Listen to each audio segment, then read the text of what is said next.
Welcome back. Taking a look at your Great Falls Clinic iCam, we are seeing some mostly clear skies. You can expect some partly cloudy skies tonight, and we are starting to see those temperatures taking a bit of a dip again, already at 10 degrees for Great Falls, but luckily those winds are on the lighter side.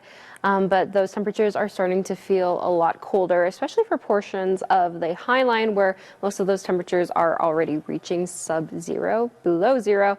And those wind chills are actually going to make things feel a lot colder, which is why some cold weather advisories are still in effect for those areas. But otherwise, single digits and teens right now for other portions of the north central Montana central area.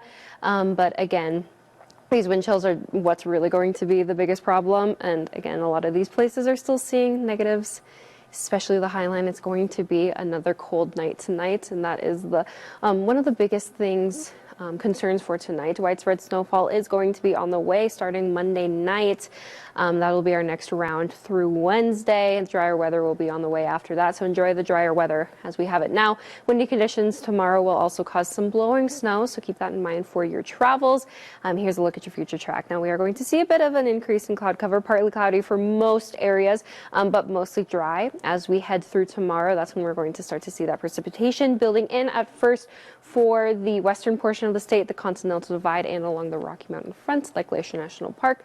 And then it'll slowly begin to build in even more as we head through the overnight hours on Monday through Tuesday and Wednesday. It'll become even more widespread as we head into Wednesday, but it looks like most regions are going to get this snowfall.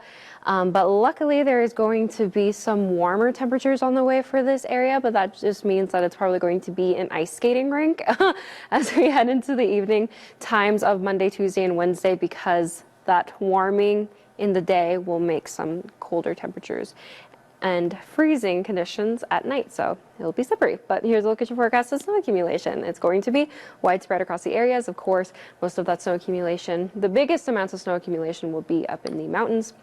But this will continue through Wednesday, and then Thursday and Friday will be some drier weather. But wind gust tracker is going to show some increasing winds starting tomorrow morning and continuing throughout the day. It'll be widespread. We could see 40 to 50 mile per hour winds, some places maybe even seeing 60 mile per hour. But for the most part, it is going to cause some blowing conditions across the road because of the snow. So please keep that in mind. These windy conditions look to stay around through Tuesday and finally dying down a bit again on Wednesday. Now here's a look at your low temperatures for tonight. You can expect them in the single digits, the teens, and below zero. See some partly cloudy skies. It'll be cold, drier tomorrow at first before some of that snowfall begins to push in for the evening. Future wind chills. It's going to be cold, especially along the High Line, which again is why we have those cold weather advisories in effect. And these cold temperatures will continue through tomorrow until we see them hitting back up into the 30s. The cold weather advisory is just going to show those wind chills as low as negative 35 degrees tonight. Dangerously cold for some. Highs tomorrow back up into the teens, the 20s, and even the 30s. Partly cloudy. We'll see some increasing cloud cover as we head into the evening.